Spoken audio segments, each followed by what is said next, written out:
আসসালামু আলাইকুম বন্ধুরা, চলে আসলাম নতুন আরেকটা রেসিপি নিয়ে। সেটা হচ্ছে গরু গোসের চুই ঝাল। এটার জন্য ফার্স্টে কড়াইতে তেল দিয়ে দিবেন পরিমাণ মতো, তারপর দিয়ে দিবেন পেঁয়াজ কুচি, তেজপাতা আর গোটা গরম মশলা। এরপর দিয়ে দিবেন বাটা আদা রসুন বাটা, তারপর হচ্ছে দিয়ে দিবেন শুকনা মরিচের বাটা 2 চামচ।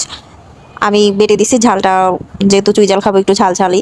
তারপর দিয়ে দিলাম গোটা কয়েকটা রসুন, তারপর হলুদের গুঁড়া, মরিচের গুঁড়া, স্বাদ মতো লবণ, জিরা গুঁড়া, ধনিয়া গুঁড়া দিয়ে ভালো করে এটাকে কষিয়ে নেব। এ পর্যায়ে দিয়ে দিলাম গরু গোসগুলা, আর এগুলাকে ভালো করে নেড়ে চেড়ে আমি কষানোর জন্য দিয়ে দিব।